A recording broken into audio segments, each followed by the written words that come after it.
بسم اللہ الرحمن الرحیم۔ السلام علیکم۔ یہ national audio library for the blind کی آواز ہے۔ آج آپ سن رہے ہیں انسپیکٹر جمشید سیریز کی کتاب فرضی چور۔ اس کے مصنف ہیں اشتیاق احمد اور آواز لبابہ حیدر کی ہے۔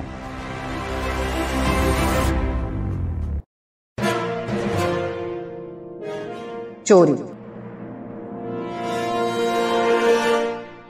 الطاف شاہد اپنے بھتیجوں اور بیوی کے ساتھ ناشتہ کر رہے تھے۔ بھتیجوں، بیگم صاحبہ اور ایک طرف کھڑے ملازموں کے چہروں پر رونق صاف بتا رہی تھی کہ آج پہلی تاریخ ہے اور انہیں جیب خرچ اور تنخواہ ملنے والی ہے۔ ہر ماہ کی پہلی تاریخ کو ناشتے سے فارغ ہو کر وہ اپنے بھتیجوں منصور، جاوید اور سریہ، 3 ملازموں کریم، انور، رشید اور صفیہ بیگم کو جیب خرچ یا تنخواہ دینا ان کی پرانی عادت تھی۔ وہ بہت بڑے زمیندار تھے۔ عمر 45 کے لگ بھگ تھی۔ ان کی اپنی کوئی اولاد نہیں تھی۔ شادی کو 20 سال گزر چکے تھے، لیکن آج تک اولاد کا منہ نہیں دیکھا تھا، اور پچھلے چند سالوں سے تو بالکل ہی مایوس ہو گئے تھے۔ اسی لیے انہوں نے اپنے 3 بھائیوں کے ایک ایک بچے اپنے پاس بلا لیے تھے۔ اب یہی تینوں ان کی اولاد تھے۔ انہوں نے اپنی زندگی میں اعلان کر دیا تھا کہ ان کے مرنے کے بعد ان کی جائیداد کے یہی تینوں بچے اور ان کی بیوی حقدار ہوں گے۔ تینوں بھتیجوں کو ان کے یہاں آئے ہوئے 5 سال گزر چکے تھے۔ تینوں کالج میں پڑھتے تھے۔ انہیں ہر طرح کا آرام میسر تھا۔ کھانے پینے کی کھلی چھٹی تھی۔ اچھے سے اچھا کھاتے اور پہنتے تھے۔ پھر ہر ماہ کی پہلی تاریخ کو 200 روپے جیب خرچ بھی ملتا تھا، جو وہ فضول خرچے میں اڑا دیتے، کیونکہ کھانے پینے اور پہننے کو تو گھر سے مل ہی جاتا تھا۔ آج تمہارے چہروں پر بڑی رونق ہے بھائی، انہوں نے سر اوپر اٹھاتے ہوئے کہا۔ جی، پہلی تاریخ جو ہوئی، منصور بول اٹھا، لیکن میں چاہتا ہوں ایسی رونق تمہارے چہروں پر ہر روز نظر آیا کرے۔ تو تایا جان، آپ ہر روز ہمیں 200 روپے دیا کریں نا۔ سریہ نے ہنس کر کہا۔ چپ شریر کہیں کی، تم دن بدن لالچی ہوتی جا رہی ہو، جاوید نے ناک چڑھا کر کہا۔ شکریہ۔ سریہ پھر مسکرائی۔ اس کی عادت تھی بات بے بات مسکراتی رہتی تھی۔ میرا خیال ہے ہم سب ناشتے سے فارغ ہو چکے ہیں، الطاف شاہد بولے۔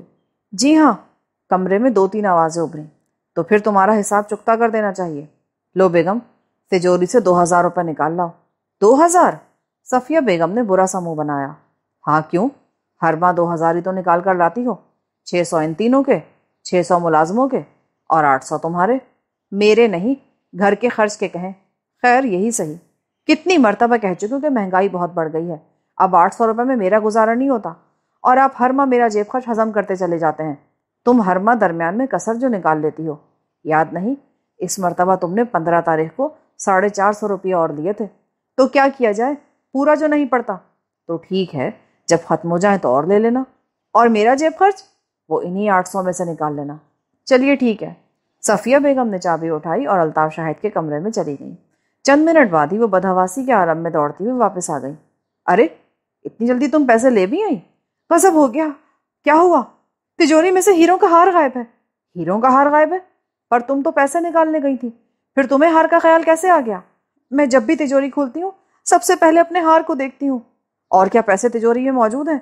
اس طرف تو میں نے دھیان ہی نہیں دیا۔ چلو میں دیکھتا ہوں۔ الطاف شاہد اپنے کمرے کی طرف لگ کے، صفیہ بیگم اور تینوں بچے بھی ان کے پیچھے کمرے میں داخل ہوئے۔ تجوری کا دروازہ کھلا ہوا تھا۔ الطاف شاہد نے پوری الماری کا جائزہ لینے کے بعد کہا، ہاں واقعی ہار تو غائب ہے۔ اور نقدی؟ جاوید بولا۔ کم از کم 20,000 روپے کم ہے۔ کیا کہا؟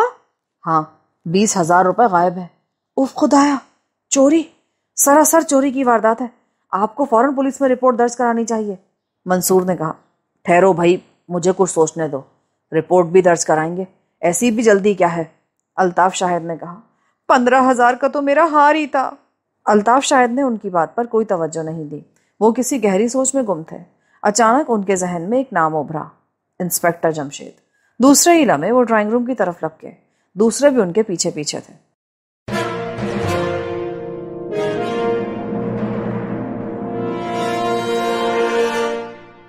انسپیکٹر جمشید اپنے دفتر میں بیٹھے کام کر رہے تھے۔ کمرے کے کونے میں اکرام بھی پرانی فائلیں الٹ پلٹ کر رہا تھا۔ ان دنوں شہر میں ایک ڈاکو نے ادھم مچایا تھا۔ اس کا نام بہزاد ڈاکو تھا۔ جہاں بھی ڈاکہ ڈالتا اپنے نام کا کارڈ چھوڑ جاتا تاکہ لوگوں کو معلوم ہو جائے کہ یہ اسی کا کارنامہ ہے۔ انسپیکٹر جمشید دن رات اسی کوشش میں تھے کہ کسی طرح بہزاد ڈاکو کو گرفتار کیا جائے۔ اس وقت تک وہ 3 بینک اور شہر کے 4 رئیسوں کو لوٹ چکا تھا۔ اکرام بہزاد ڈاکو کا پچھلا ریکارڈ تلاش کر رہا تھا، جبکہ انسپیکٹر جمشید بہزاد ڈاکو کے نئے ڈاکے کا تفصیلی جائزہ لے رہے تھے۔ اچانک فون کی گھنٹی بجی اور آپریٹر کی آواز سنائی دی۔ Inspector Jamshed please. Yes, Rehman Nagar سے ٹرنک کال ہے۔ اچھا ملا دو، یہ کہہ کر وہ پھر پڑھنے لگے۔ اسی وقت دوسری طرف سے آواز آئی، ہیلو جمشید، یہ میں ہوں الطاف۔ وہ تو میں پہلے ہی سمجھ گیا ہوں، کہو کیا حال ہے، اور میری یاد کیسے آ گئی؟ تمہاری یاد بھلے موقع پہ کیسے آ سکتی ہے؟ کیا مطلب؟ میری تجوری سے ہیروں کا ایک ہار اور تقریباً 20,000 روپے غائب ہے۔ کیا؟ انسپیکٹر جمشید حیرت سے چلائے۔ ہاں، اور تم یہاں مزے سے بیٹھے ہو؟ یار تمہیں کتنی مرتبہ منع کیا کہ نقدی گھر میں نہ رکھا کرو، پر کیا کروں، تم تو جانتے ہی ہو رحمان نگر سے بینک بہت دور ہے، بس اسی وجہ سے تھوڑی بہت نقدی گھر میں رکھتا ہوں۔ اور ہیروں کا ہار کس خوشی میں رکھا ہوا تھا؟ بیگم اسے اکثر پہنتی رہتی ہے۔ خیر یہ بتاؤ چوری کب ہوئی؟ میں چور نہیں ہوں، الطاف شاہد کی تلخ آواز سنائی دی۔ کیا مطلب؟ ارے بھائی یہ تو چور ہی بتا سکتا نا کہ اس نے چوری کب کی۔ اس کا مطلب یہ ہوا کہ تمہیں ابھی معلوم ہوا ہے؟ ہاں۔ کیا تجوری کا دروازہ کھلا ملا تھا؟ ٹھہرو، بیگم سے پوچھ کر بتاتا ہوں۔ کوئی بات ان سے بغیر پوچھے بھی بتا دیا کرو، انسپیکٹر جمشید نے مسکرا کر کہا۔ چند سیکنڈ بعد الطاف شاہد کی آواز آئی، دروازہ بند تھا۔ کیا مطلب؟ دروازہ بند تھا؟ تو کیا چور کے پاس اس تجوری کی چابی تھی؟ اس کے علاوہ اور کیا کہا جا سکتا ہے؟ کیس معمولی ہے، تم تھانے میں رپورٹ درج کرا دو۔ تھانے میں رپورٹ درج کرا دوں؟ تو پھر تمہارا فائدہ کیا ہوا؟ کیا مطلب؟ تم کہنا کیا چاہتے ہو؟ میں چاہتا ہوں تم یہاں فوراً آ جاؤ، کیس اتنا معمولی نہیں جتنا تم سمجھ رہے ہو۔ آخر چور نے تجوری میں سے تمام نقدی کیوں نہیں چرائی؟ ارے بھائی وہ ضرورت سے زیادہ ایماندار ہوگا، جتنی ضرورت تھی لے گیا، اور جب دوبارہ ضرورت پڑے گی پھر آ جائے گا، کیونکہ اس کے پاس تجوری کی چابی تو موجود ہے۔ او ہاں یہ بھی ٹھیک ہے، اسی لیے تو میں کہہ رہا ہوں جمشید کہ فوراً آ جاؤ۔ میں آ جاتا ہوں، تم رپورٹ تو درج کرا دو۔ بھائی کہہ جو دیا رپورٹ درج نہیں کراؤں گا۔ کیوں؟ کہیں یہ میرے گھر کے کسی فرد کا کام نہ ہو۔ تمہارے گھر میں افراد ہی کتنے ہیں؟ تم، بھابھی، بھتیجے بھتیجی اور 3 ملازم۔ کیا تمہیں بھابھی پر شک ہے؟ میں مذاق کے موڈ میں نہیں ہوں جمشید۔ تو تمہارا خیال ہے کہ ان میں سے کہیں کوئی چور نہ ہو؟ ہاں، اگر ایسا ہوا تو یہ میرے لیے بڑی بدنامی کا سبب ہوگا۔ واقعی معاملہ نازک ہے۔ اچھا میں شام تک تمہارے پاس پہنچ جاؤں گا اور 1 دن کے اندر اندر یہ مسئلہ حل کر دوں گا۔ مجھے تم سے یہی امید تھی، اس لیے تو میں نے تمہیں فون کیا تھا۔ اچھا ٹھیک ہے، ٹھیک 6 بجے شام اسٹیشن پر میرا انتظار کرنا۔ گاڑیاں 6 بجے ہی پہنچتی ہے نا؟ ہاں تو بس ٹھیک ہے، خدا حافظ۔ اللہ حافظ۔ جو ہی انسپیکٹر جمشید نے ریسیور رکھا، ایک سب انسپیکٹر اندر داخل ہوا۔ سر، ابھی اطلاع ملی ہے کہ بہزاد ڈاکو نے نیشنل بینک پر کامیاب ڈاکہ ڈالا ہے۔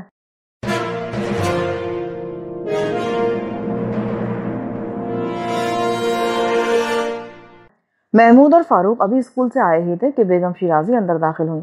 السلام علیکم آنٹی، تینوں کے منہ سے نکلا۔ فرزانہ بھی وہیں موجود تھی، البتہ بیگم جمشید اندر باورچی خانے میں تھی۔ وعلیکم السلام بیٹا، تمہارے ابو کا بھی ابھی فون آیا تھا، انہوں نے کہا ہے کہ تم دونوں گھر پر ہی رہنا، کہیں جانا نہیں۔ او اچھا۔ بیگم شیرازی اتنا کہہ کر چلی گئی۔ ان کے نکلتے ہی محمود اور فاروق نے ایک دوسرے کی طرف معنی خیز انداز سے دیکھا۔ یہ آج ہم پر پابندی کیوں لگ گئی محمود؟ ہو سکتا ہے نیشنل پارک میں ہمارے لیے کوئی خطرہ ہو، محمود نے کہا۔ وہ دونوں شام کو 4 بجے نیشنل پارک میں ہر روز پڑھنے جاتے تھے۔ آج کل ابا جان یوں بھی بہت پریشان رہتے ہیں۔ ہاں، بہزاد ڈاکو کی وجہ سے۔ کیوں نہ ہم ان کے لیے کچھ کریں؟ مثلاً بہزاد ڈاکو کو گرفتار کرانے کے سلسلے میں کیا ہم ابا جان کی مدد نہیں کر سکتے؟ کر تو سکتے ہیں، لیکن ابا جان مانتے ہی نہیں۔ لیکن آج شاید انہوں نے تم دونوں کو اسی لیے روکا ہے کہ وہ ہم سے کچھ کام لینا چاہتے ہیں۔ ہو سکتا ہے فرزانہ تمہارا خیال ٹھیک ہو، لیکن سوال تو یہ کہ ہم اس سلسلے میں کیا کر سکتے ہیں؟ یہ تو ابا جان ہی بتا سکتے ہیں۔ کیوں؟ تمہارا دماغ بھی تو مشین کی طرح چلتا ہے، تم کیوں نہیں بتا سکتی؟ فاروق نے جل کر کہا۔ میرے دماغ سے تم اتنا کیوں جلنے لگے ہو؟ معاف کرنا بھائی، میں کوئی لکڑی نہیں ہوں، انسان ہوں، جلنا تو لکڑی کا کام ہوتا ہے۔ بہت عقل مند ہو رہے ہو آج کل، کیا پھر کوئی بڑا کارنامہ سر انجام دینے کا ارادہ ہے؟ جی نہیں، بڑے کارنامے تو بس تمہارے لیے رہ گئے ہیں۔ اوفو، تم دونوں پھر لڑنے لگے۔ اسے لڑائی نہیں نوک جھوک کہتے ہیں محمود۔ اچھا، مجھے نہیں معلوم تھا، محمود نے حیران ہو کر کہا، اور اس کے اس انداز پر دونوں کو ہنسی آ گئی۔ اب تو معلوم ہو گیا نا؟ تو باہ ہے، تمہاری زبان تو قینچی کی طرح چلتی رہتی ہے۔ شکر کرو ابھی یہ قینچی کی طرح چل رہی ہے۔ تو کیا تلوار کی طرح چلانے کا ارادہ ہے اسے؟ نہیں، یہ تو اسے توپ کی طرح چلائے گا فرزانہ۔ محمود ہنسا۔ اچھا چلو، ملک میں توپوں کا اضافہ ہو جائے گا۔ اب تم دونوں کی زبانیں کس طرح چل رہی ہیں؟ کہ تم تینوں کیا چلا رہے ہو؟ بیگم جمشید باورچی خانے سے نکل کر ان کی طرف آئیں۔ جی ہم اپنی زبانیں چلا رہے ہیں۔ کیا کہا؟ جی ہاں، کیونکہ آج کل چلانے کے لیے یہی تو رہ گئی ہے، عمل تو اس دنیا سے اٹھتا ہی چلا جا رہا ہے۔ محمود نے فلسفہ جھاڑا۔ دنیا کی برائیوں کی طرف دیکھنے کے بجائے پہلے انسان کو اپنی برائیوں سے چھٹکارا حاصل کرنا چاہیے۔ بالکل ٹھیک امی جان۔ اور یہ کیا، تم دونوں ابھی تک نیشنل پارک بھی نہیں گئے؟ جی آج نہیں جائیں گے۔ کیوں؟ ابھی بیگم شیرازی آئی تھی، وہ ابا جان کا حکم سنا کر گئی ہیں۔ اچھا، لیکن کیوں؟ یہ تو ابا جان ہی جانے۔ اسی وقت دروازے کی گھنٹی بجی۔ شاید ابا جان آ گئے۔ فرزانہ دروازے کی طرف دوڑی۔ محمود اور فاروق کہاں ہیں؟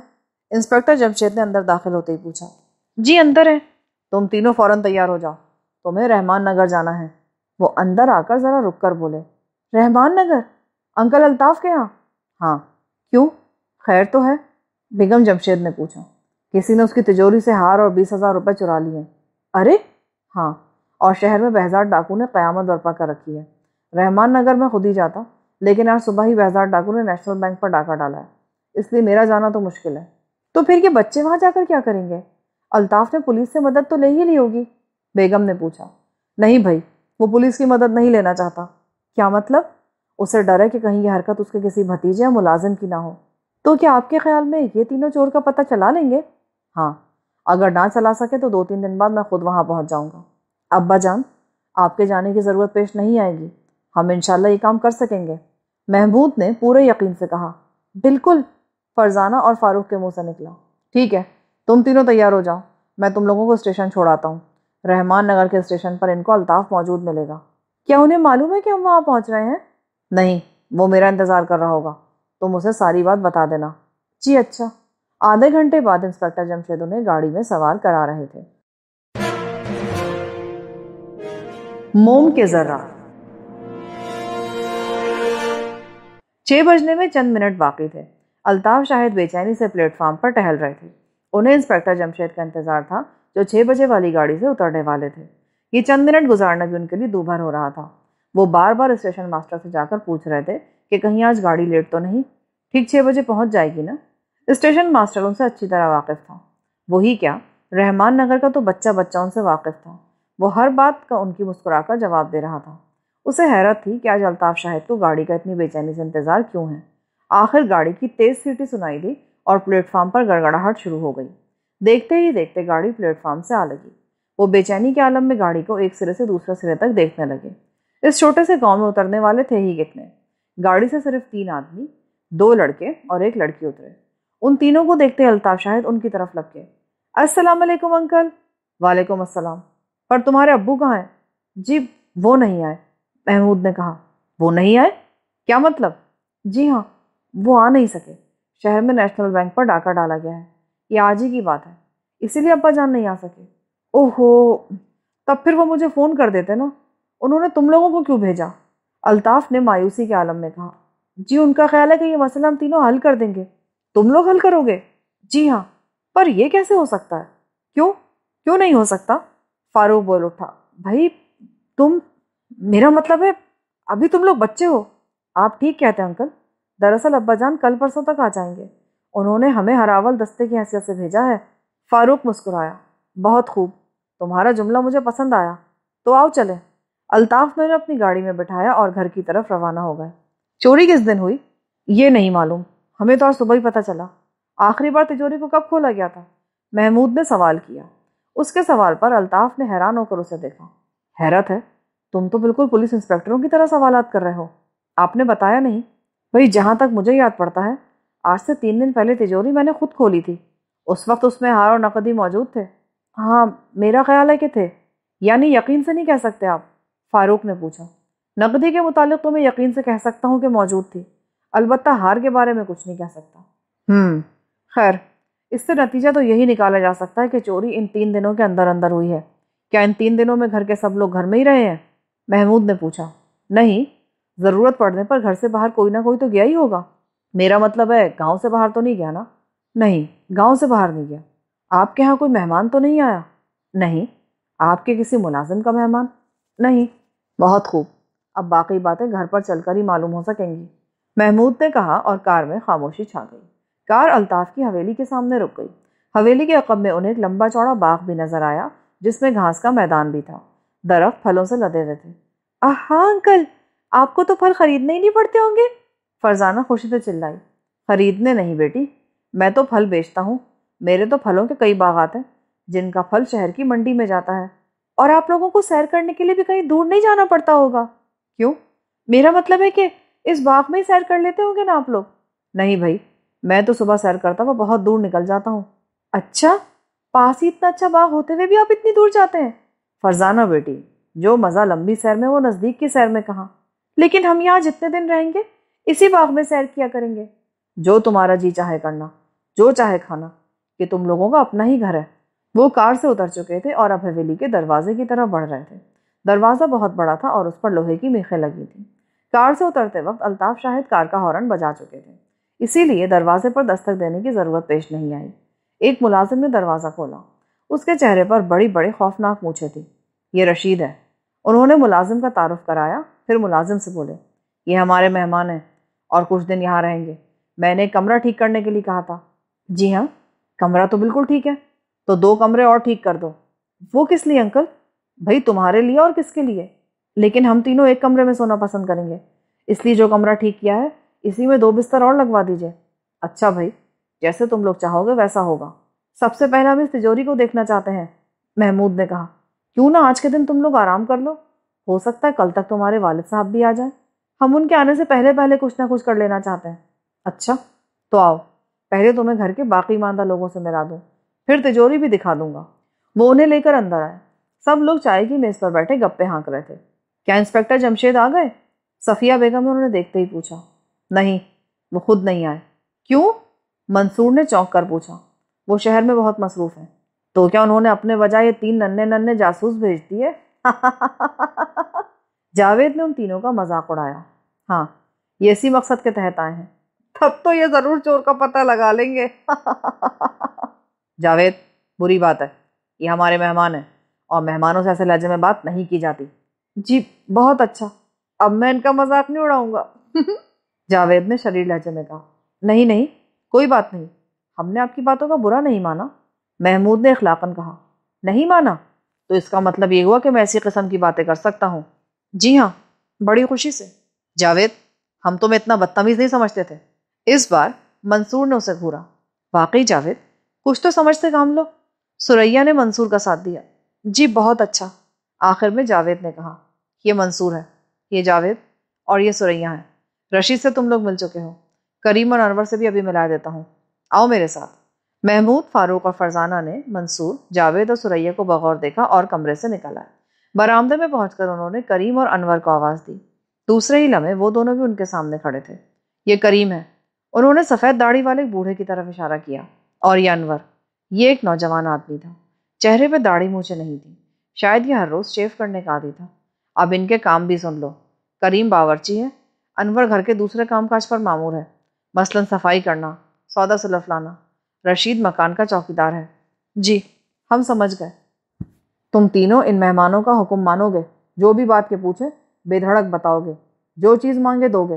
یہ میرے ایک بہت ہی عزیز دوست کے بچے ہیں، الطاف نے اپنے ملازمین سے کہا۔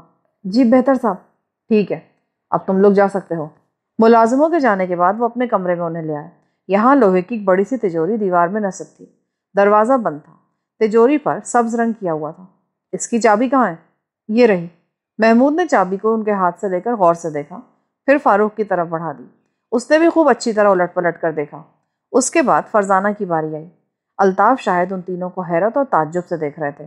آخر فرزانہ نے سر اوپر اٹھایا۔ ٹھیک ہے، چابی پر موم کے 1-2 ذرات نظر آ رہے ہیں۔ موم کے ذرات؟ ہاں، ہم تینوں ایک ہی نتیجے پر پہنچے ہیں، محمود نے بتایا۔ اور وہ کیا؟ وہ یہ کہ انکل، تجوری کی چابی کی نقل تیار کروائی گئی ہے۔ کیا؟ الطاف شاہد کے حلق سے چیخ کی شکل میں نکلا۔ ان کی آنکھیں پھٹی کی پھٹی رہ گئیں۔ کاغذ کا پرزہ۔ جی ہاں، چابی کی نقل تیار کرانے کا یہ ایک بہت پرانا طریقہ ہے۔ موم کے ٹکڑے پر چابی دبا کر اس کے نقش اتار لیے جاتے ہیں، اور پھر کسی ماہر قفل ساز کے لیے انہیں دیکھ کر چابی تیار کرنا مشکل نہیں ہوتا، محمود نے انہیں بتایا۔ او میرے خدا، تو کیا میرا خیال ٹھیک تھا؟ کیا خیال تھا آپ کا؟ فاروق نے پوچھا۔ میں نے سوچا تھا کہیں یہ گھر کے کسی فرد کی حرکت نہ ہو۔ اب اس کے سوا اور کیا سوچا جا سکتا ہے؟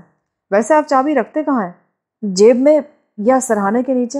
بس پھر ٹھیک ہے، دونوں جگہوں سے چابی حاصل کرنا گھر کے کسی فرد کے لیے کوئی مشکل کام نہیں۔ تم ٹھیک کہتی ہو، اور اب اس تجوری کو کھولیے۔ الطاف شاہد نے تجوری کھولی۔ محمود، فاروق اور فرزانہ بغور اس کا جائزہ لینے لگے۔ ویسے اگر آپ نے پولیس کی مدد لی ہوتی تو فوراً چور کا پتہ لگ جاتا، محمود نے کہا۔ وہ کیسے؟ پولیس تجوری پر سے چور کی انگلیوں کے نشانات اٹھا لیتی اور پھر گھر کے ہر فرد کی انگلیوں کے نشانات سے انہیں ملایا جاتا۔ ضروری نہیں کہ اس طرح چور پکڑا جاتا، فرزانہ نے ناک چڑھا کر کہا۔ کیوں؟ فاروق نے پوچھا۔ چور اتنا بے وقوف نہیں جتنا تم اسے سمجھ رہے ہو۔ جو شخص چابی کی نقل تیار کرا سکتا ہے، کیا وہ ہاتھوں پر دستانے پہن کے چوری نہیں کر سکتا؟ تمہاری بات بھی وزن رکھتی فرزانہ، محمود نے کہا۔ لو بھائی، اب باتیں بھی وزنی ہونے لگی۔ ارے بھائی، تم یہ کیوں بھولتے جا رہے ہو کہ مجرم سے کوئی نہ کوئی غلطی ضرور ہوتی ہے۔ اب چابی پر موم کے جو 1-2 ذرات رہ گئے، کیا یہ اس کی غلطی نہیں ہے؟ فاروق نے کہا۔ ہاں، بات تمہاری بھی بے وزن نہیں ہے، محمود نے اسے چڑھانے کے لیے کہا۔ تم تو کوئی پرچون کی دکان کھول لو، ہر بات میں وزن بے وزن۔ اچھا انکل، اب تجوری کو بند کر دیں اور آپ سب کچھ ہم پہ چھوڑ دیں، اب ہم خود دیکھ لیں گے، محمود نے کہا۔ جی ہاں، ان کے پاس سلیمانی اینک ہے جس سے یہ چور کو دیکھ لیں گے۔ فاروق نے اس کا مذاق اڑایا۔ اور اس اینک کو فاروق کہتے ہیں؟ محمود ہنسا۔ بھائی بہت خوب، تمہاری یہ آپس کی نوک جھونک تو بڑی مزیدار ہے، مگر فرزانہ بیٹی کچھ کم گو ہے۔ کیا کہا انکل؟ یہ کم گو ہے؟ یہ سب سے بڑی بھول ہے آپ کی۔ جب اس کی زبان چلتی ہے نا تو بس پھر رکنے کا نام ہی نہیں لیتی۔ قینچی بھی کیا چلتی ہوگی اس کی زبان کے آگے؟ فاروق نے کہا۔ یہ ٹھیک کہتے ہیں انکل، جب انہیں قینچی کی ضرورت پڑتی ہے تو میری زبان سے کام چلا لیتے ہیں، فرزانہ نے مسکرا کر کہا، جس پر الطاف شاہد کو بے ساختہ ہنسی آ گئی۔ بھائی بہت خوب، تم بھی ان سے کم نہیں ہو۔ کم؟ انکل یہ تو ہم دونوں سے 2 ہاتھ آگے ہے، ابھی آپ نے سے دیکھا ہی کہاں ہے، محمود نے کہا۔ اتنی دیر سے تو دیکھ رہے ہیں اور تم کہتے ہو کہ دیکھا ہی نہیں ہے۔ الطاف شاہد ان کی باتوں پر بار بار مسکرا رہے تھے اور ہنس رہے تھے۔ بھائی اب مجھے یقین ہو چلا کہ تم ضرور چور کا پتہ چلا لو گے۔ شکریہ انکل، ہم آئے اسی لیے ہیں، آپ مطمئن ہو جائیں۔ اچھا، اب تم لوگ آرام کرو، تھوڑی دیر میں کھانا تیار ہو جائے گا تو تمہیں کھانے کے لیے ڈائننگ روم میں آنا پڑے گا۔ انور؟ جی حضور۔ انور فوراً ہی اندر داخل ہوا جیسے وہ دروازے سے ہی لگا کھڑا ہو۔ انہیں ان کا کمرہ دکھا دو، کیا وہاں 2 بستر اور لگا دیے؟ جی ہاں۔ ٹھیک ہے۔ انور انہیں ان کے کمرے میں لے آیا، یہ دوسری منزل پر تھا۔ تینوں نے کمرے کو چاروں طرف سے دیکھا، اس میں 2 دروازے اور 2 کھڑکیاں تھیں، ایک کونے میں باتھ روم بھی تھا۔ 3 بستروں کے علاوہ 3 کرسیاں اور ایک میز بھی موجود تھی۔ میز پر 2-3 رسالے اور اخبار پڑے تھے۔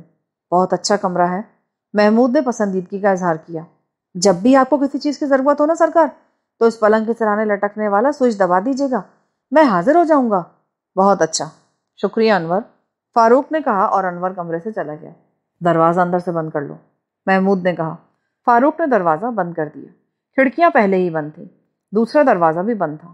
وہ کچھ دیر تک آپس میں باتیں کرتے رہے۔ اچانک فرزانہ کی نظر دروازے کے نزدیک فرش پر پڑی۔ ارے یہ کیا؟ ان دونوں نے بھی چونک کر اس کی طرف دیکھا، پھر تینوں اٹھ کر دروازے کے پاس آئے۔ یہ کاغذ کا ایک پرزہ تھا جس پر لکھا تھا، تم قیامت تک چور کا پتہ نہیں لگا سکتے۔ تینوں نے ایک دوسرے کو حیرت بھری نظروں سے دیکھا۔ پھر محمود نے دروازے میں آواز پیدا کیے بغیر چٹخانی گرائی اور ایک جھٹکے سے اسے کھول دیا، پر باہر کوئی نہیں تھا۔ کیا خیال ہے؟ محمود نے ان دونوں کی طرف دیکھتے ہوئے کہا۔ پرزہ ہمارے آنے کے بعد ہی اندر پھینکا گیا ہے، جھری میں سے، یا اسے فرش پر رکھ کر اندر سرکایا گیا ہے، فرزانہ نے خیال ظاہر کیا۔ ٹھیک ہے، مطلب صاف ہے کہ چور گھر میں ہی موجود ہے۔ ہاں، یہ بات تو ثابت ہو جاتی ہے۔ اس پرزے کو سنبھال کر رکھنا چاہیے، محمود نے کہا۔ کیوں؟ اس کی کیا ضرورت ہے؟ فاروق نے پوچھا۔ احمق ہو تم، اتنا بھی نہیں سمجھتے؟ ارے بھائی، چور کی تحریر ہمارے ہاتھ آ گئی ہے۔ سمجھا بھائی جان، فاروق نے شرارت سے کہا۔ لو، اب یہ تمہیں بھی احمق کہہ گیا ہے؟ میں اس وقت مذاق کے موڈ میں نہیں ہوں، محمود نے تنک کر کہا۔ اچھا، جب مذاق کے موڈ میں ہو تو بتا دینا، یہ کہہ کر فاروق بستر پر لیٹ گیا۔ کیا تمہارا سونے کا ارادہ ہے فاروق؟ نہیں، ابھی تو کھانا بھی کھانا ہے، اور کھانے کی میز پر ہی ہم چور کا پتہ لگا لیں گے۔ وہ کیسے محمود؟ بس دیکھتے جاؤ۔ کیا دیکھتا جاؤں؟ اس کمرے میں نظر ہی کیا آ رہا ہے؟ تم باز نہیں آؤ گے؟ جی، آ گیا۔ تمہارے بڑے دانت نکل رہے ہیں فرزانہ۔ میرے؟ نہیں تو، سارے دانت اپنی جگہ پر جمے ہوئے ہیں۔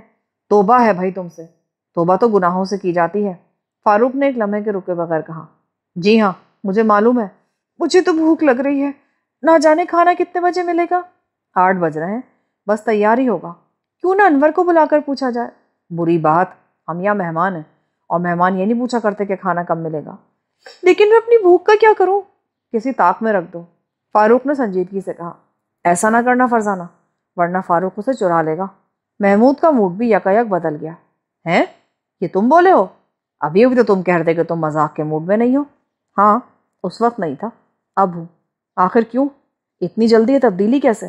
اس لیے کہ چور کا پتہ لگانے کی بہت زوردار تجویز میرے ذہن میں آئی ہے۔ تمہارے ذہن میں آئی ہے؟ ہاں، کیوں؟ میرے ذہن میں کوئی تجویز نہیں آ سکتی؟ میرا تو خیال تھا کہ ترکیبیں اور تجویزیں صرف فرزانہ کے ذہن میں آ سکتی ہیں۔ اب مجھے گھسیٹنے لگے تم؟ نہیں، میں تو اپنی چارپائی پر لیٹا ہوں۔ ہاں تو بتاؤ محمود، کیا تجویز سوچی تم نے؟ کھانے کی میز پر بتاؤں گا۔ کیوں؟ یہاں بتانے سے تمہاری بھوک مر جائے گی کیا؟ فاروق نے چل کر کہا۔ اسے محمود کی سعادت سے چڑ تھی۔ جب بھی کوئی ترکیب اس کے ذہن میں آتی وہ انہیں بتانے کے بجائے ٹال دیتا تھا۔ بھوک تو پہلے ہی مر گئی ہے، محمود نے کہا۔ اللہ اسے جنت میں جگہ دے۔ امید ہے باقی زندگی تم کچھ کھاؤ پیو گے نہیں۔ فاروق بولا۔ کم از کم تمہیں ضرور کھاؤں گا۔ تم آدمی ہو یا باتیں کرنے کی مشین؟ اور تم آدمی ہو یا آدم خور جو مجھے کھانے کا پروگرام بنا رہے ہو؟ ارے بھائی، یہ کیا کھانا لگا رکھی تم لوگوں نے؟ میری بھوک اور بھڑک رہی ہے۔ عین اسی وقت انور دروازے پر نمودار ہوا۔ کھانا تیار ہے جناب، مالک آپ کا انتظار کر رہے ہیں میز پر۔ تینوں اٹھ کھڑے ہوئے۔ محمود کے ہاتھ میں پرزہ بھی موجود تھا۔ جب وہ ڈائننگ ٹیبل پر پہنچے، الطاف شاہد اور ان کے گھر کے باقی افراد میز کے گرد جمع ہو چکے تھے۔ وہ بھی کرسیوں پر بیٹھ گئے۔ کریم میز پر پہلے ہی کھانا چن چکا تھا۔ وہ ایک طرف ادب سے کھڑا تھا۔ کریم بابا، آج مہمانوں کے لیے کوئی خاص چیز بھی تیار کی ہے یا نہیں؟ جی ہاں سرکار، انڈوں کا حلوہ۔ بھائی بہت خوب۔ محمود، ہمارے کریم بابا انڈوں کا حلوہ بہت مزیدار بناتے ہیں، لوگ تو بس انگلیاں ہی چاٹتے رہ جاتے ہیں۔ کیوں انکل، کیا حلوہ ہاتھ سے کھانا پڑتا ہے؟ فاروق نے مصنوعی حیرت سے کہا۔ میرا مطلب ہے انگلیاں چاٹنے کی ضرورت تو اسی صورت میں پیش آ سکتی ہے نا۔ بہت خوب بھائی، بہت زندہ دل ہو تم۔ شکریہ، میں کس قابل ہوں؟ فاروق نے شرما کر کہا۔ اچھا بھائی، بسم اللہ کرو۔ سب نے کھانا شروع کیا۔ کھانے کے بعد انڈوں کے حلوے کی باری آئی۔ حلوہ واقعی بہت لذیذ تھا۔ فاروق نے دیکھتے ہی دیکھتے اپنی پلیٹ کا سارا حلوہ صاف کر دیا اور لگا چمچہ چاٹنے۔ وہ کچھ اس جوش و خروش سے اس کام میں مصروف ہوا کہ سبھی اس کی طرف متوجہ ہو گئے۔ ارے بھائی، یہ کیا کر رہے ہو؟ جی، حلوہ چونکہ چمچے سے کھائے نا، اس لیے چمچہ چاٹ رہا ہوں۔ اس کی اس بات پر زوردار قہقہا پڑا، لیکن ان میں ایک شخص ایسا بھی تھا جس کا چہرے پر ذرا بھی مسکراہٹ کا شائبہ نہیں تھا۔ یہ جاوید تھا۔ قہقہے کا سلسلہ بند ہوتے ہی وہ بولا۔ زبردستی دوسروں کو ہنسانے کی کوشش کرنا کوئی اچھی عادت نہیں ہوتی۔ جاوید، تم پھر بد اخلاقی کا مظاہرہ کر رہے ہو؟ جی، بد اخلاقی کا؟ نہیں تو۔ اتنی دیر میں سب لوگ اپنے اپنے حصے کا حلوہ کھا چکے تھے۔ انکل، کیا آپ چاہتے ہیں کہ ہم چور کو پکڑ لیں؟ ہاں بالکل۔ یہ تم نے کیوں پوچھا محمود؟ آپ سے اجازت لینا چاہتا تھا۔ وہ تو تمہیں پہلے ہی مل چکی ہے۔ تو برائے مہربانی آپ سب حضرات کاغذ پر ایک جملہ لکھ کر دیں۔ یہ لیجئے، کاغذ میں دیتا ہوں۔ محمود نے اپنی جیب میں سے 8 کاغذ نکالے اور سب کو ایک ایک کاغذ دیتے ہوئے بولا۔ آپ کے تینوں ملازم لکھنا پڑھنا جانتے ہیں؟ ہاں۔ الطاف شاہد اور دوسرے لوگ حیران تھے۔ ان کی سمجھ میں نہیں آ رہا تھا کہ یہ نوعمر لڑکا کیا کر رہا ہے۔ تو رشید اور انور کو بھی یہیں بلا لیجئے۔ آخر تم چاہتے کیا ہو؟ ابھی بتاتا ہوں، آپ پہلے اپنے دونوں ملازموں کو بلا لیں۔ الطاف شاہد نے کریم کو اشارہ کیا۔ کریم گیا اور انور اور رشید کو بلا لایا۔ اتنی دیر میں وہ ایک ایک کاغذ ان 5 کو دے چکا تھا۔ پھر اس نے ایک ایک کاغذ تینوں ملازموں کو بھی دیا۔ اب آپ حضرات کاغذ کے ان پرزوں پر صرف ایک یہ جملہ لکھیں۔ تم قیامت تک چور کا پتہ نہیں لگا سکتے، اور جملے کے نیچے اپنا اپنا نام لکھ دیں۔ ان سب نے محمود کو حیرت سے دیکھا۔ محمود، فاروق اور فرزانہ بغور ان سب کا جائزہ لے رہے تھے۔ تینوں نے جاوید کو اپنی طرف گھورتے پایا۔ اتفاق کی بات کہ سب کے پاس اپنے اپنے قلم نہیں تھے، البتہ جاوید اور الطاف شاہد کے پاس قلم موجود تھے۔ آخر ہم یہ جملہ کیوں لکھیں؟ ہمیں وجہ بھی تو بتائی جائے، جاوید نے پوچھا۔ سریا نے بھی اس کی تائید میں سر ہلایا۔ کیا آپ یہ معلوم نہیں کرنا چاہتے کہ چور کون ہے؟ ہاں، کرنا چاہتے ہیں معلوم۔ تو ہم تینوں یہی معلوم کرنے تو یہاں آئے ہیں۔ میں آپ کو بتا دینا چاہتا ہوں، چور آپ لوگوں میں سے ہی کوئی ہے۔ کیا؟ سوائے الطاف شاہد کے ان سب کے منہ سے نکلا۔ جی ہاں، چور اس وقت بھی اسی کمرے میں موجود ہے۔ فاروق نے ڈرامائی انداز میں کہا۔ نہیں، یہ نہیں ہو سکتا، سریا نے خوفزدہ لہجے میں کہا۔ ابھی معلوم ہو جائے گا۔ آپ سب حضرات جملہ کاغذ کے پرزوں پر لکھ کر دیں۔ سب نے حیرت اور پریشانی کے عالم میں جملہ لکھا، نیچے اپنے اپنے نام لکھے اور پرزے محمود کے حوالے کر دیے۔ ایک بات سمجھ میں نہیں آئی، الطاف شاہد نے پوچھا۔ جی وہ کیا؟ تم نے یہ جملہ مجھ سے اور بیگم سے بھی لکھوایا ہے، کیا ہم دونوں پر بھی کسی قسم کا شک ہے؟ جی نہیں، یہ بات نہیں، بلکہ تفتیش کے دوران جو بھی عمل دہرایا جاتا ہے اس میں سب کو شامل کیا جاتا ہے، یہ بھی ایک اصول ہے۔ بہت خوب، تمہیں تو جاسوسی کے اصول بھی معلوم ہے؟ جی تھوڑے بہت۔ ابا جان ہمیں بتاتے رہتے ہیں۔ اچھا اب یہ بھی بتا دو کہ تم نے جملہ ہم سب سے کیوں لکھوایا ہے؟ اس لیے کہ محمود نے کمرے کے فرش پر سے ملنے والا پرزہ ان سب کے سامنے میز پر رکھ دیا۔ چور نے دعویٰ کیا ہے کہ ہم اسے نہیں پکڑ سکتے۔ اوہ، مگر پھر تم نے ہم سے جملہ کیوں لکھوایا ہے؟ منصور نے حیران ہو کر پوچھا۔ اس لیے کہ اب ہم اس جملے کو آپ سب کے لکھے ہوئے ہاتھوں کے جملوں سے ملائیں گے۔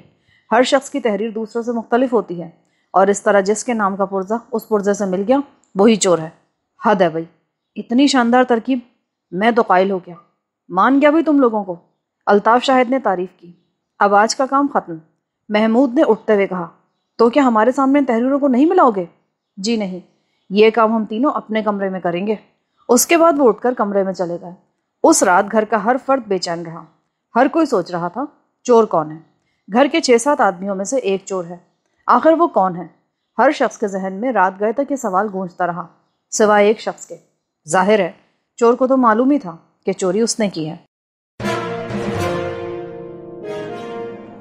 دوسرا پرزہ۔ دونوں دروازے اور کھڑکیاں اندر سے بند کر دو، کہیں چور ہمیں نقصان پہنچانے کی کوشش نہ کرے، محمود نے کمرے میں پہنچتے ہی کہا۔ ہاں یہ بھی ٹھیک ہے، فاروق نے کہا، اور تینوں دروازے بند کرنے لگے۔ پھر وہ میز کے گرد آ بیٹھے۔ محمود نے جیب سے کاغذ کے پرزے نکالے۔ تمہارے ذہن میں ترکیب واقعی بہت زوردار آئی تھی محمود، فرزانہ نے تعریف کی۔ شکریہ۔ سب سے پہلے اس جملے کو غور سے دیکھ لو، جملے کے ہر لفظ کی بناوٹ پر غور کر لو۔ ٹھیک ہے، ہم نے اسے خوب غور سے دیکھ لیا ہے، اور سب سے اوپر آنٹی صفیہ کا پرزہ ہے، پہلے اسے ہی اس کے ساتھ رکھ کے دیکھتے ہیں۔ اس نے چور کا پرزہ صفیہ بیگم کے پرزے کے ساتھ رکھ دیا۔ ایسا کرتے ہی انہیں معلوم ہوگا کہ صفیہ بیگم چور نہیں تھی، کیونکہ ان کا انداز تحریر بالکل مختلف تھا۔ خیر آنٹی تو چور نہیں ہو سکتی، ان کا ہار بھی تو چوری ہوا ہے، اور ظاہر ہے کہ وہ اپنا ہار خود تو چوری کرنے سے رہی۔ فرزانہ نے خیال ظاہر کیا۔ ہاں یہ ٹھیک ہے، آنٹی چور نہیں ہے، اس بات میں کوئی شک نہیں۔ تو پھر اس پرزے کو الگ کیے دیتے ہیں۔ اور اب اوپر کس کا پرزہ ہے؟ انور کا، وہی جو ہمیں یہاں تک چھوڑنے آیا تھا۔ بھائی وہ بھی چور نہیں ہو سکتا۔ فاروق نے تحریر ملائے بغیر ہی فیصلہ دے ڈالا۔ فیصلہ دینے میں اتنی جلدی نہ کرو۔ اچھا تو ملاؤ دونوں تحریریں۔ دونوں تحریریں ملائی گئیں۔ انہوں نے ایک دوسرے کی طرف دیکھا اور نفی میں سر ہلا دیے۔ یہ دونوں بھی بالکل مختلف ہیں۔ ٹھیک ہے، اسے بھی الگ کر دو۔ اب رشید کا پرزہ ہے، یہ مجھے خطرناک دکھائی دیتا ہے، فاروق نے کہا۔ تم نے پھر بغیر ملائے تحریر شک کا اظہار کر دیا، فرزانہ تیز لہجے میں بولی۔ اوہ سوری۔ رشید کی تحریر بھی مختلف ثابت ہوئی، اور کریم کا تو ذکر ہی چھوڑ دو، وہ تو بہت ہی نیک آدمی دکھائی دیتا ہے۔ فاروق سے پھر رہا نہ کیا۔ عادت سے مجبور ہو تم بھی، محمود نے کہا، اور کریم کی تحریر بھی ملانے لگا۔ پھر اسے بھی الگ رکھ دیا گیا۔ میں نے تو پہلے ہی کہا تھا۔ اب رہ گئے تینوں بھتیجے بھتیجی اور چچا خود۔ تم نے انکل سے تو جملہ لکھوا لیا نا، بھلا وہ چور کیسے ہو سکتے ہیں؟ وہ تو گھر کے مالک ہیں۔ ہاں اس کی ضرورت تو نہیں تھی، پر ابا جان کے بتائے وہ اصول کا کیا کیا جائے؟ یہ بھی ٹھیک ہے۔ اچھا خیر، اگلا پرزہ کس کا ہے؟ انکل کا ہی ہے۔ چلو اسے بھی الگ رکھو، ان دونوں میں تو زمین آسمان کا فرق ہے۔ اب آتا ہے منصور کا نمبر، یہ بھی بہت بھلا مانس دکھائی دیتا ہے، فاروق نے پھر کہا۔ منصور کی تحریر بھی چور کی تحریر سے نہ ملی۔ اس کے بعد سریا کی تحریر کو ملایا گیا، لیکن فوراً ہی اسے بھی الگ رکھ دیا گیا۔ ارے تو کیا جاوید چور ہے؟ فاروق نے چونک کر کہا، کیونکہ اب صرف اسی کا پرزہ رہ گیا تھا۔ اس کے علاوہ کیا کہا جا سکتا ہے؟ محمود نے بھی حیران ہو کر کہا۔ تم دونوں نے تو قبل از وقت فیصلہ کر ڈالا، پہلے تحریر تو ملا لو۔ تحریر ملانے کی ضرورت ہی کیا ہے؟ گھر کے 8 آدمیوں میں سے 7 آدمیوں کی تحریر اس تحریر سے بالکل مختلف پائی گئی ہے۔ اب رہ جاتا ہے 8واں آدمی۔ ہمیں یہ بھی معلوم ہے کہ چور ان 8 میں سے کوئی ہے، پھر اس کے علاوہ اور کیا کہا جا سکتا ہے کہ جاوید ہی چور ہے؟ ٹھیک ہے، لیکن تحریر تو ملا کر دیکھو، ثبوت بھی تو مکمل کرو۔ دونوں پرزوں کو ایک دوسرے کے ساتھ رکھ دیا گیا، اور پھر وہ تینوں اس طرح اچھلے جیسے انہیں ایک ساتھ بجلی کا جھٹکا لگا ہو۔ ان کی آنکھیں حیرت سے پھٹی کی پھٹی رہ گئیں۔ دونوں تحریریں بالکل مختلف تھیں۔ یہ کیسے ہو سکتا ہے؟ محمود کے منہ سے نکلا۔ عجیب بات ہے، فاروق نے کہا۔ تو پھر کیا چور کوئی باہر کا آدمی ہے؟ ہرگز نہیں، چور باہر کا آدمی کیسے ہو سکتا ہے؟ اگر وہ باہر کا آدمی ہوتا تو یہ پرزہ ہمارے کمرے تک کیسے پہنچا سکتا تھا وہ؟ تو پھر ان 8 تحریر میں سے اس تحریر سے کوئی کیوں نہیں ملی؟ یہی تو سب سے عجیب بات ہے، مجھے اس کی قطعاً امید نہیں تھی، محمود نے کہا۔ میری سمجھ میں تو ایک بات آتی ہے۔ شکر ہے بھائی، تمہاری سمجھ نے بھی کوئی کام کرنا تو شروع کیا۔ ہاں تو کیا بات ہے؟ فاروق نے کہا۔ جب 8 آدمیوں سے جملہ لکھوایا گیا تو چور اس کا مطلب سمجھ گیا۔ ظاہر ہے وہ اتنا بے وقوف نہیں ہے، سمجھ گیا ہوگا کہ جملہ لکھوانے سے ہمارا کیا مقصد ہے۔ بات تو ٹھیک ہے، اور پھر اس نے تحریر بگاڑ کر جملہ لکھ دیا جو اس پرزے سے مختلف دکھائی دے۔ ہاں، یہ ایسا کوئی مشکل کام بھی نہیں، لیکن جانتے ہو کوئی آدمی اپنی تحریر کو کتنا ہی بگاڑ کر لکھے، پھر بھی اس کی اصل لکھائی کی جھلک اس میں نظر آ سکتی ہے۔ محمود نے کہا، لیکن اس جھلک کو صرف ماہرین ہی معلوم کر سکتے ہیں محمود۔ ہاں، یہ بھی ٹھیک کہا تم نے، اور ہم ماہرین نہیں ہیں۔ پھر کیا کیا جائے؟ یہ تو ظاہر ہے بھائی، ہماری ترکیب بیکار ہی گئی۔ ہاں، اب اس کا واحد طریقہ یہی ہے کہ ہم ان آٹھوں کی اصل تحریر حاصل کریں، ان کی پہلے سے لکھی ہوئی عبارتیں جو کسی کاپی یا نوٹ بک یا ڈائری میں ہمیں مل سکتی ہیں۔ فرزانہ نے تجویز پیش کی۔ ویری گڈ، تب تو ایک کاغذ کا پرزہ بھی سنبھال کر رکھنا چاہیے، محمود بولا۔ نہ صرف یہ بلکہ دوسرے پرزے بھی، فاروق نے کہا۔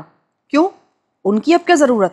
چور کے خلاف ایک ثبوت ثابت ہوگا کہ اس نے اپنے آپ کو بچانے کے لیے تحریر بگاڑ کر جملہ لکھا، محمود نے بتایا۔ ویری گڈ، میرا خیال ہے کہ یہ تمہارا خیال اٹک کیوں گیا؟ فاروق نے پوچھا، مگر فرزانہ نے کوئی جواب نہیں دیا۔ اس کی نظریں دروازے کے نزدیک فرش پر جمی تھیں۔ فاروق اور محمود بھی اس جگہ دیکھنے پر مجبور ہو گئے۔ فرش پر کاغذ کا ایک اور پرزہ موجود تھا۔ تینوں دبے پاؤں دروازے کی طرف گئے اور محمود نے پرزہ اٹھا لیا۔ فاروق کا ہاتھ چٹخانے کی طرف بڑھا، شاید وہ دروازہ کھول کر دیکھنا چاہتا تھا کہ باہر کوئی موجود ہے یا نہیں، مگر محمود نے اسے اشارے سے منع کر دیا۔ تینوں کی نظریں پرزے پر لکھے مختصر سے جملے پر گڑ گئیں۔ لکھا تھا، بس لگا لیا چور کا پتہ، ساری جاسوسی دھری رہ جائے گی یہاں۔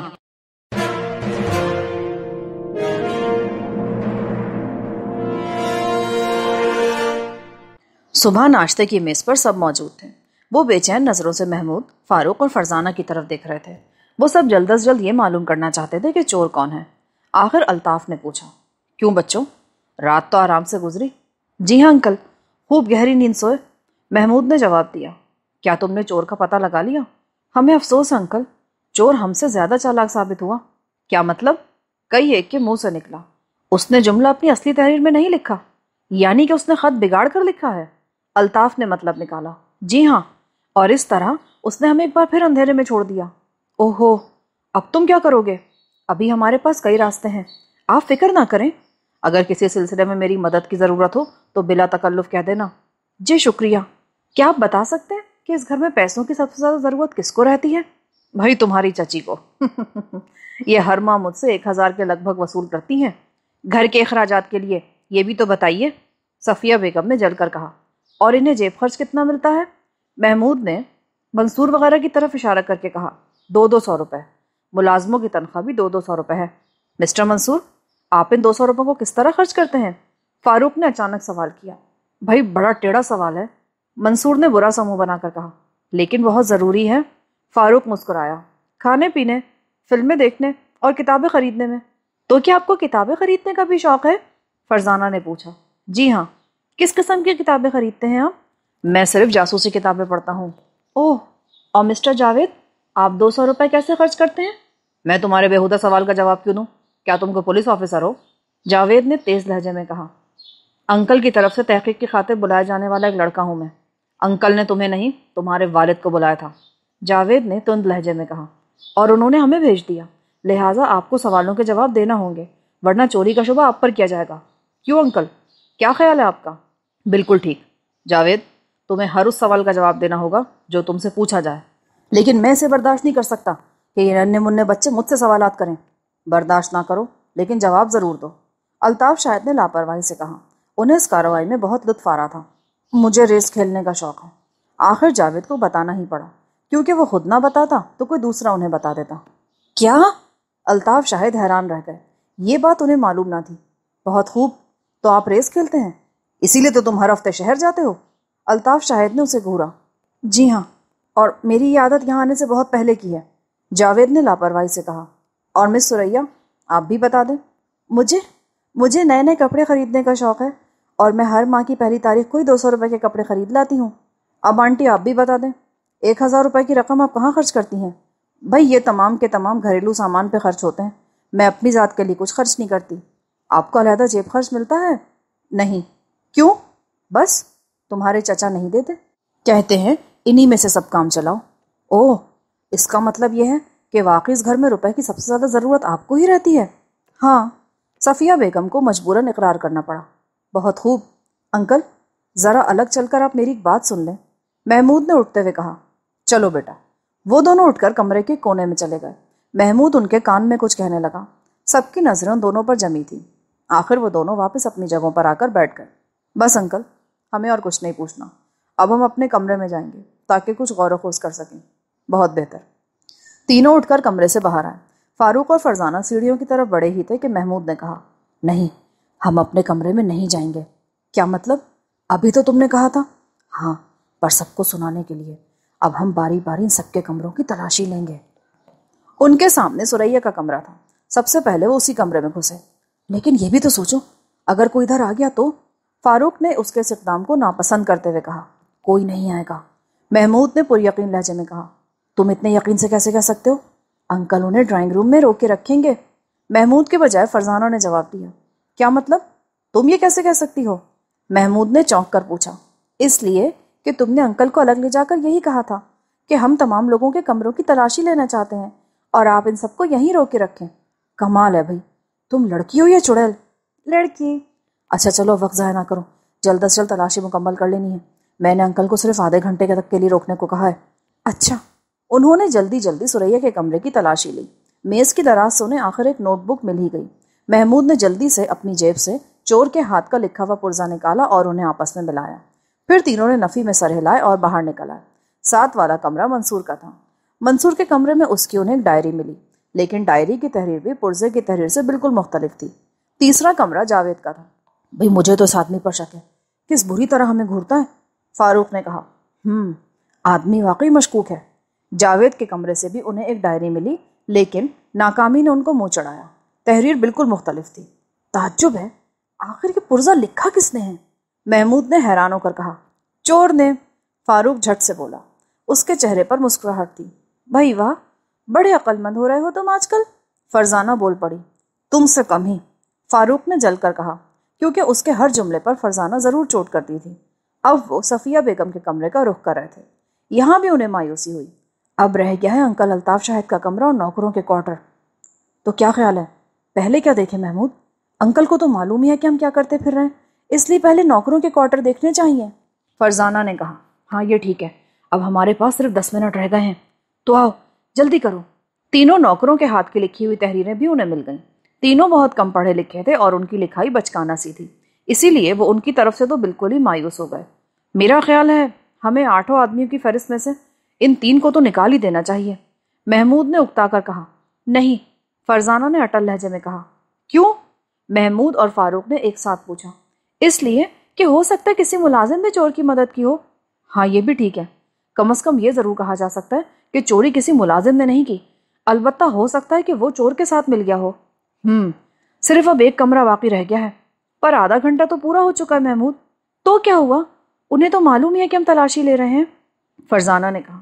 لیکن انہیں یہ تو معلوم نہیں ہوگا کہ ہم ان کے کمرے کی بھی تلاشی لیں گے، اور پھر میں نہیں سمجھتا کہ انکل کے کمرے کی تلاشی لینے کی بھی ضرورت ہے، فاروق نے کہا۔ ہاں واقعی، بھلا ان کے کمرے کی تلاشی لینے کی کیا ضرورت ہے محمود؟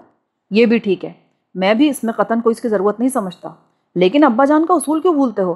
ان کا کہنا ہے کہ کسی کو بھی شک سے باہر نہ سمجھو، تبھی کامیاب ہو سکتے ہو، پر یہاں تو معاملہ ہی دوسرا ہے۔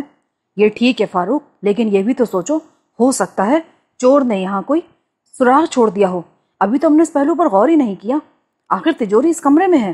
محمود اپنی بات پر اڑا ہوا تھا۔ ہاں یہ بھی ٹھیک ہے، اس صورت میں اگر انکل آ بھی گئے تو ہم یہی ظاہر کریں گے کوئی سراغ تلاش کر رہے ہیں۔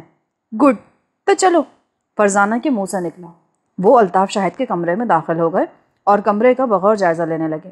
فاروق اور فرزانہ تجوری کا جائزہ لے رہے تھے، جبکہ محمود الطاف شاہد کے ہاتھ کی لکھی ہوئی تحریر ڈھونڈ رہا تھا۔ آخر انہیں شعروں کی کاپی مل گئی۔ کاپی میں شعر خود الطاف شاہد کے ہاتھ کے لکھے ہوئے تھے۔ محمود نے پرزہ کاپی پر رکھ کر ملایا۔ اب یہ بات ثابت ہو جاتی ہے کہ… اس نے جملہ درمیان میں ہی چھوڑ دیا۔ کیا؟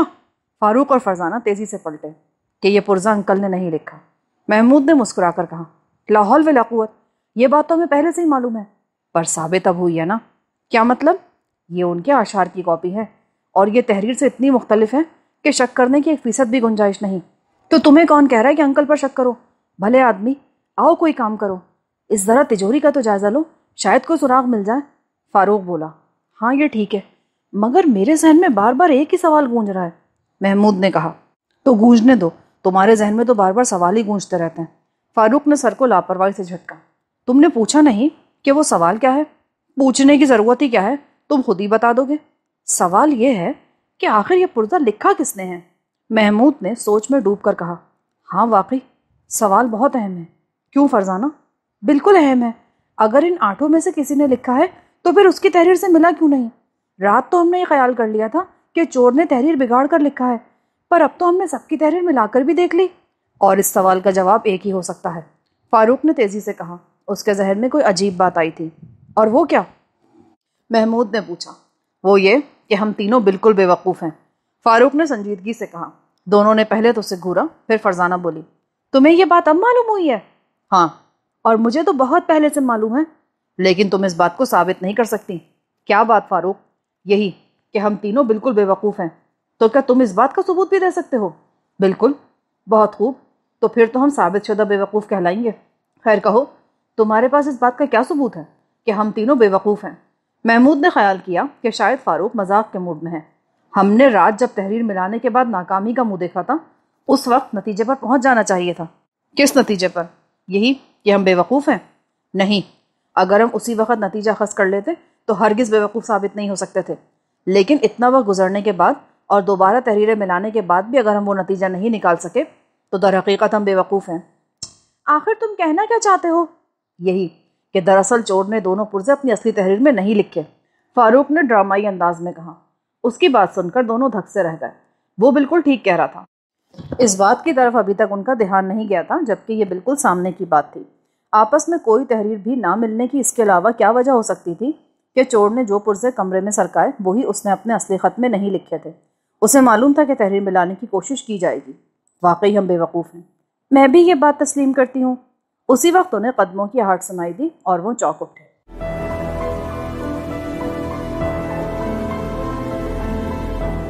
اگر آپ نے ہمارا چینل سبسکرائب نہیں کیا تو ابھی سبسکرائب کریں اور ساتھ ہی بیل آئیکن پر کلک کریں تاکہ ہماری نئی آنے والی بکس کی اپڈیٹس آپ کو ملتی رہیں۔ لائک کریں، شیئر کریں اور کمنٹس کر کے اپنی رائے کا اظہار کریں، اور یہ بھی بتائیں کہ آپ کو ہماری بکس کیسی لگتی ہیں۔